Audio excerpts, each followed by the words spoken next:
PDIP dan politik pembangkangan. Saatnya membongkar kerusakan yang selama ini terjadi. Ketika Megawati Soekarno Putri mengeluarkan instruksi larangan bagi kepala daerah kader PDIP untuk menghadiri retreat yang diadakan oleh pemerintah di bawah kepemimpinan Presiden Prabowo Subianto di Akademi Militer Magelang, publik seharusnya tidak hanya melihat ini sebagai aksi politik biasa. Ini bukan sekadar keputusan partai. Ini adalah bentuk pembangkangan terbuka terhadap pemerintahan yang sah. Lebih jauh lagi, ini adalah bukti nyata bagaimana PDIP selama ini telah menggerogoti sistem negara dari dalam dengan cara-cara yang tidak hanya menghambat, tetapi juga merusak jalannya pemerintahan. Mari kita telusuri dengan lebih jernih. Apa yang sebenarnya terjadi? PDIP tampaknya masih belum bisa move on dari kekalahan di Pilpres 2024. Sindrom partai besar yang tidak bisa menerima realitas membuat mereka lebih sibuk mencari kambing hitam daripada melakukan refleksi diri. Mereka tak lagi berperan sebagai oposisi kritis yang membangun, melainkan berubah menjadi kelompok politik yang seolah-olah merasa berhak menentukan siapa yang boleh dan tidak boleh memimpin negeri ini. Megawati dengan sikapnya yang otoriter memerintahkan kepala daerah kadernya untuk memboikot retret kepala daerah. Alasannya, seolah-olah ini adalah langkah untuk melindungi PDIP dari tekanan politik. Padahal ini lebih mirip sikap anak kecil yang ngambek karena tidak mendapat perhatian. Mari kita pikirkan sejenak. Kepala daerah yang telah terpilih melalui proses demokratis sejatinya adalah pelayan rakyat. Namun, PDIP ingin memastikan bahwa mereka tetap menjadi pelayan partai. Di sini kita melihat sebuah konsep demokrasi yang bengkok, demokrasi yang hanya dijadikan alat untuk berkuasa, tetapi ketika kekuasaan lepas, mereka berubah menjadi kelompok yang siap mengacaukan stabilitas politik. Instruksi Megawati ini juga berkelindan erat dengan kasus hukum yang sedang menjerat Sekjen PDIP, Hasto Kristianto. PDIP dengan penuh keyakinan membangun narasi bahwa kasus hukum ini adalah rekayasa politik yang didalangi oleh pemerintahan Prabowo Gibran. Lucunya, mereka lupa bahwa KPK yang sekarang masih beroperasi adalah hasil dari revisi UU KPK yang mereka sendiri restui saat berkuasa. Ketika KPK menyasar lawan politik PDIP, itu disebut penegakan hukum. Tapi begitu Hasto kena, mendadak semuanya berubah menjadi kriminalisasi. Standar ganda seperti ini adalah bukti nyata bahwa PDIP tidak pernah benar-benar peduli pada supremasi hukum. Mereka hanya peduli pada bagaimana hukum bisa dikendalikan untuk kepentingan mereka sendiri. Jika memang tidak bersalah, kenapa harus takut? Kenapa harus membangun propaganda besar-besaran bahwa ini adalah bagian dari konspirasi politik? Bukankah lebih baik menghadapi proses hukum dengan kepala tegak, sebagaimana yang selalu mereka tuntut dari pihak lain? Instruksi Megawati ini tidak bisa dipandang sebagai tindakan politik biasa. Ini adalah sinyal bahwa PDIP sedang membangun tembok pemisah antara kader-kadernya dan pemerintahan Prabowo Gibran. Mereka ingin memastikan bahwa kadernya tidak ikut serta dalam inisiatif yang bisa mempererat hubungan antara pusat dan daerah. Ini artinya PDIP secara aktif menghambat upaya pemerintahan Prabowo dalam membangun sinergi antara kepala daerah dan pemerintah pusat. Tindakan ini bukan hanya tidak dewasa, tetapi juga berbahaya. Ini adalah sabotase politik. Mari kita berpikir lebih luas. Jika kepala daerah adalah perpanjangan tangan rakyat di daerah, dan pemerintah pusat bertugas untuk mengkoordinasikan pembangunan nasional, lalu di mana letak peran partai politik setelah pemilu usai? Seharusnya mereka menjadi mitra kritis yang konstruktif, bukan malah menjadi tembok penghalang. PDIP sedang bermain api. Mereka mengajak kader-kadernya untuk memilih kesetiaan kepada partai di atas kepentingan rakyat. Ini adalah bentuk pengkhianatan terhadap demokrasi itu sendiri. Selama bertahun-tahun, PDIP telah menempatkan loyalis-loyalisnya dalam berbagai struktur kekuasaan. Mulai dari legislatif, eksekutif, hingga lembaga negara lainnya. Ketika mereka berkuasa, mereka mengatur sistem agar menguntungkan mereka. Tapi begitu kekuasaan itu lepas, mereka menggunakan pengaruh yang masih tersisa untuk menghambat jalannya pemerintahan. Lihat saja bagaimana mereka terus mencoba menciptakan instabilitas politik sejak pemilu 2024 berakhir. Mulai dari narasi bahwa pemilu curang, menyebar isu bahwa pemerintahan Prabowo adalah hasil rekayasa, hingga memainkan isu hukum demi membentuk persepsi negatif di mata publik. Mereka tidak pernah benar-benar peduli pada demokrasi. Yang mereka pedulikan adalah kekuasaan. Ketika mereka kehilangan kekuasaan, mereka berusaha menciptakan kekacauan. Dan sekarang, instruksi Megawati ini adalah puncak dari semuanya. Ini bukan sekadar larangan mengikuti retreat. Ini adalah pesan kepada seluruh kader PDIP. Tetaplah menjadi milik partai, bukan milik rakyat. Sudah terlalu lama PDIP dibiarkan merusak sistem dari dalam. Sudah saatnya kita melihat mereka apa adanya. Bukan sebagai partai yang memperjuangkan rakyat, tetapi sebagai partai yang memperjuangkan kepentingannya sendiri dengan segala cara, termasuk merusak stabilitas pemerintahan yang sah. Instruksi Megawati ini adalah alarm bagi kita semua. Ini adalah peringatan bahwa PDIP tidak akan berhenti sampai mereka kembali berkuasa. Mereka akan terus menggoyang, memprovokasi, dan menghalangi jalannya pemerintahan Prabowo Gibran. Apakah kita akan terus membiarkan ini terjadi?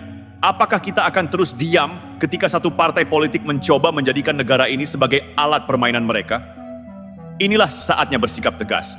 Pemerintahan Prabowo Gibran harus membaca langkah PDIP ini sebagai ancaman serius dan mengambil tindakan yang diperlukan. Karena jika tidak, bukan tidak mungkin mereka akan terus merusak negara ini dari dalam sampai tidak ada yang tersisa untuk diperjuangkan. Selamat datang di era baru politik Indonesia. Kita tidak bisa lagi membiarkan permainan kotor ini berlangsung. PDIP sedang memainkan strategi lama yang sudah sering mereka gunakan. Menjadi korban ketika kalah, menjadi tiran ketika berkuasa. Jika kita menilik sejarah politik Indonesia, pola ini selalu berulang. Ketika mereka berada di atas angin, mereka akan menggenggam kekuasaan dengan erat, mencengkeram semua sektor, dari pemerintahan hingga hukum, dari media hingga birokrasi. Tapi begitu kekuasaan itu meleset dari genggaman, mereka akan bertransformasi menjadi martir politik, menyebar narasi bahwa mereka dizalimi, dikriminalisasi, bahkan dikhianati. Narasi semacam ini tidak hanya membodohi rakyat, tetapi juga membahayakan stabilitas negara. Seolah-olah negara ini harus tunduk pada PDIP atau bersiap menghadapi sabotase politik yang mereka rancang. Retorika mereka selalu dibuat seolah-olah merekalah satu-satunya pemilik kebenaran, seolah tanpa mereka Indonesia akan runtuh. Padahal, faktanya berbicara lain. Sejak mereka mendominasi kekuasaan selama 2 periode terakhir, kita melihat bagaimana mereka secara sistematis membangun jaringan politik yang justru tidak membawa kebaikan bagi bangsa, tetapi lebih untuk kepentingan segelintir elit mereka sendiri. Kebijakan ekonomi yang timpang, di mana sumber daya nasional lebih sering dikuasai oleh kelompok tertentu yang berafiliasi dengan kepentingan partai. Penguasaan media besar, yang seringkali hanya menjadi corong propaganda mereka sendiri, membungkam suara-suara kritis. Intervensi dalam hukum, di mana kasus-kasus tertentu bisa menguap begitu saja jika melibatkan orang-orang mereka. Namun sekarang, ketika mereka tidak lagi memegang kendali penuh, mereka mulai memainkan kartu lama. Menyabotase pemerintahan dengan cara-cara licik. Negara ini membutuhkan oposisi, itu fakta. Tapi oposisi yang benar adalah oposisi yang membangun, yang mengkritik dengan solusi, yang tidak hanya menentang demi kepentingan kelompoknya sendiri. PDIP seharusnya bisa mengambil peran ini, tapi mereka memilih jalan lain, menjadi oposisi destruktif yang siap menghalangi setiap langkah pemerintahan Prabowo Gibran. Bukan untuk kepentingan rakyat, tapi demi menjaga dominasi politik mereka di masa depan. Kenapa mereka tidak bisa menjadi oposisi yang sehat? Jawabannya sederhana, karena mereka tidak terbiasa berada di luar lingkaran kekuasaan. Selama ini, mereka memegang kendali atas banyak hal. Birokrasi, lembaga hukum, bahkan narasi politik di media nasional. Dan ketika kendali itu perlahan mulai bergeser, mereka panik. Mereka tidak bisa menerima bahwa ada pemimpin baru yang tidak bisa mereka kendalikan. Sikap Megawati yang melarang kepala daerah dari PDIP menghadiri forum bersama pemerintah adalah bukti nyata dari ketidakmampuan mereka untuk menjadi oposisi yang bertanggung jawab. Itu bukan sikap oposisi yang ingin memperjuangkan rakyat, melainkan sikap kelompok yang takut kehilangan pengaruhnya. Lihat saja bagaimana mereka menginstruksikan kepala daerah untuk menjauh dari pemerintahan pusat. Ini bukan sikap demokratis. Ini adalah upaya membangun 2 poros kekuasaan yang berpotensi memecah bangsa. Mereka ingin menciptakan dualisme, pemerintah pusat di satu sisi dan kepala daerah PDIP di sisi lain. Mereka ingin memastikan bahwa daerah-daerah yang dipimpin oleh kadernya tetap loyal kepada partai, bukan kepada rakyat yang memilih mereka. Inilah bentuk sabotase politik yang harus diwaspadai. Prabowo Gibran harus menyadari bahwa PDIP tidak akan berhenti sampai mereka kembali menguasai panggung politik nasional. Dan jika mereka dibiarkan terus memainkan strategi ini, dampaknya akan sangat berbahaya bagi stabilitas pemerintahan.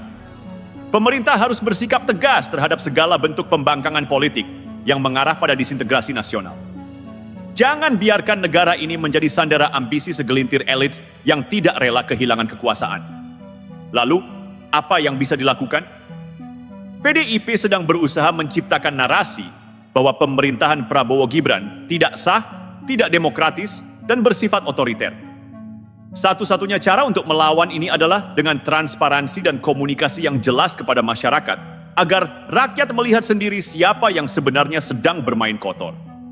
Jika ada kepala daerah yang tidak mau berkoordinasi dengan pemerintah pusat hanya karena perintah partai, maka harus ada mekanisme hukum yang jelas. Kepala daerah bukanlah boneka partai, mereka bekerja untuk rakyat. Jika mereka lebih loyal kepada partai daripada kepada negara, maka wajar jika ada tindakan administratif yang perlu diambil. Membuka semua skandal lama yang selama ini ditutupi. Jika PDIP ingin bermain kasar, maka saatnya membuka kembali berbagai kasus yang selama ini mungkin tidak tersentuh. Jika ada penyalahgunaan kekuasaan yang mereka lakukan selama menjabat, maka hukum harus berjalan. Membongkar jaringan pengaruh Partai Demokrasi Indonesia, perjuangan di birokrasi dan media. Selama ini, PDIP telah membangun jaringan yang luas di dalam berbagai lembaga negara dan media nasional. Jika mereka menggunakan jaringan ini untuk menghambat pemerintahan yang sah, maka harus ada langkah untuk membersihkannya. PDIP sedang mencoba menciptakan narasi bahwa mereka adalah korban, bahwa mereka dizalimi, dan bahwa pemerintahan Prabowo Gibran adalah ancaman bagi demokrasi. Padahal, jika kita melihat lebih dalam, justru merekalah yang selama ini telah merusak sistem dari dalam. Mereka ingin mempertahankan kekuasaan dengan segala cara, bahkan jika itu berarti menghambat jalannya pemerintahan, menciptakan instabilitas politik, dan menjadikan daerah-daerah sebagai alat perlawanan terhadap pemerintah pusat. Ini bukan sekadar perbedaan ideologi. Ini adalah perlawanan terhadap sistem pemerintahan yang sah. Jika kita tidak waspada, mereka akan terus menggunakan segala cara untuk kembali berkuasa. Sudah saatnya kita melihat mereka apa adanya. Bukan sebagai partai yang membela rakyat, tetapi sebagai partai yang hanya membela kepentingannya sendiri. Dan sekarang pertanyaannya, apakah kita akan terus membiarkan mereka menghancurkan bangsa ini dari dalam? Tepat sekali. Rakyat sekarang sudah melek politik. Tidak bisa lagi dibodohi dengan propaganda murahan dan drama politik yang dimainkan oleh Partai Demokrasi Indonesia Perjuangan selama ini. Dulu mereka berusaha menampilkan diri sebagai penyelamat bangsa, tapi faktanya justru mereka yang merusak dari dalam. Kekuasaan yang mereka pegang selama ini tidak digunakan untuk memperbaiki negeri, melainkan untuk mempertahankan dominasi mereka sendiri. Mereka tidak bisa menerima kenyataan bahwa Indonesia sudah berubah. Mereka ingin terus menjadi penguasa tunggal, ingin selalu berada di puncak, dan ketika itu tidak terjadi, mereka langsung memainkan peran sebagai korban. Tapi rakyat tidak akan tertipu lagi. Kita sekarang melihat dengan jelas siapa yang sebenarnya bekerja untuk negara dan siapa yang hanya ingin menguasai negara. PDIP sudah kehilangan relevansinya. Mereka bukan lagi partai rakyat, mereka hanyalah kelompok elit politik yang haus kekuasaan dan takut kehilangan kendali. Sudah saatnya Indonesia bergerak maju tanpa bayang-bayang partai yang hanya ingin mempermainkan demokrasi demi kepentingannya sendiri. PDIP sekarang sedang dalam fase panik. Mereka tidak lagi bisa mengendalikan jalannya kekuasaan seperti dulu.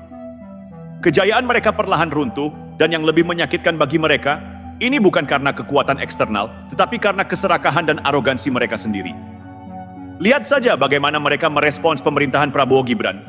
Bukannya bersikap sebagai oposisi yang cerdas dan membangun, mereka malah bertingkah seperti anak kecil yang kehilangan mainannya. Melarang kepala daerah kadernya untuk mengikuti retret kepemimpinan di Akademi Militer, itu bukan tindakan politik yang cerdas, itu tindakan putus asa. Alasannya, karena mereka merasa ada serangan politik terhadap Hasto Kristianto. Luar biasa, sejak kapan seorang tersangka korupsi harus dilindungi dengan cara mengorbankan profesionalisme kepala daerah? Sejak kapan hukum bisa dikesampingkan demi kepentingan partai? Jangan lupa, PDIP adalah partai yang selama ini paling lantang bicara soal demokrasi, soal hukum, soal keadilan. Tapi saat kadernya terjerat kasus, tiba-tiba hukum dianggap sebagai alat politik. Ini standar ganda yang terlalu kentara. Mereka mengklaim sebagai partai demokratis, tapi justru merekalah yang selama ini merusak demokrasi dari dalam. Ingat bagaimana mereka mengutak-atik aturan untuk kepentingan mereka sendiri? Ingat bagaimana mereka mencengkram lembaga-lembaga negara demi mempertahankan kekuasaannya? Dan kini, ketika kekuasaan itu mulai terlepas, mereka seperti singa terluka yang mengaum ke sana kemari, mencoba menakuti siapa saja yang berani melawan. Tapi rakyat tidak bodoh. Rakyat sudah melihat dengan jelas bahwa selama ini mereka hanya peduli pada satu hal: kekuasaan. Ketika mereka berkuasa, mereka mengatur segalanya sesuka hati. Ketika mereka mulai kehilangan kekuasaan, mereka menyebar ketakutan dan memainkan narasi sebagai korban. PDIP ingin menempatkan diri sebagai pahlawan demokrasi. Tapi faktanya, mereka hanyalah elit politik yang ketakutan kehilangan kendali. Indonesia tidak butuh Partai Demokrasi Indonesia Perjuangan lagi. Era mereka sudah berakhir. Sudah saatnya bangsa ini bergerak maju tanpa bayang-bayang partai yang hanya bisa berteriak soal demokrasi, tapi justru menindas demokrasi demi kepentingannya sendiri. Karma politik sedang berjalan, dan PDIP tidak bisa lari dari kenyataan ini. Selama bertahun-tahun mereka mempermainkan rakyat, menipu dengan janji manis, menciptakan citra sebagai partai wong cilik. Padahal faktanya mereka hanya peduli pada kekuasaan. Sekarang, rakyat mulai sadar. Rakyat yang dulu mereka manfaatkan kini berbalik melawan. PDIP tidak pernah benar-benar membela rakyat. Mereka hanya menjadikan rakyat alat untuk mempertahankan dominasi politik mereka. Dan lihatlah sekarang, saat mereka tidak lagi memegang kendali penuh, mereka panik. Mereka mulai bertingkah seperti oposisi murahan yang hanya bisa merajuk dan mencari kambing hitam. Mereka kehilangan akal sehat sampai-sampai memerintahkan kepala daerah kadernya untuk membangkang dari pemerintah pusat. Ini bukan lagi politik, ini adalah bentuk pembangkangan terhadap demokrasi.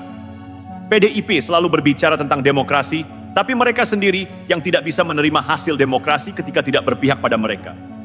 Mereka hanya ingin menang, dan ketika kalah, mereka mulai menuduh segala sesuatu sebagai konspirasi. Sekarang, rakyat akan menjadi hakim sejati. PDIP akan dihukum bukan oleh lawan politiknya, tetapi oleh rakyat yang selama ini mereka abaikan. Rakyat tidak butuh partai yang hanya tahu menciptakan drama dan konflik. PDIP, rasakan karma politik kalian. Ini baru awal dari kejatuhan. Semakin kalian melawan arus sejarah, semakin cepat kalian tenggelam.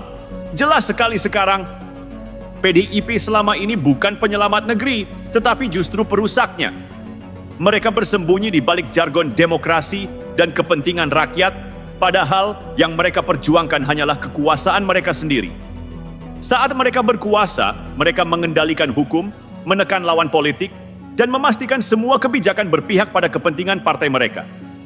Tetapi begitu kekuasaan itu mulai lepas, mereka langsung berteriak kriminalisasi, otoritarianisme, dan pembungkaman demokrasi. Ironis, bukan? Ketika KPK memburu koruptor dari partai lain, mereka diam dan mendukung. Tapi ketika kader mereka sendiri tersandung kasus, mereka langsung menuduh ada kepentingan politik. Sekarang rakyat semakin sadar. Tidak ada lagi ruang bagi partai yang hanya bisa merusak negeri ini dari dalam, yang hanya tahu memecah belah, menciptakan konflik, dan mempertahankan kekuasaan dengan cara kotor. PDIP boleh saja terus berusaha melawan takdir kejatuhannya, tapi waktu mereka sudah habis. Mereka bukan lagi partai rakyat, mereka adalah partai elit yang haus kekuasaan. Indonesia tidak butuh Partai Demokrasi Indonesia Perjuangan lagi. Negeri ini lebih baik tanpa mereka.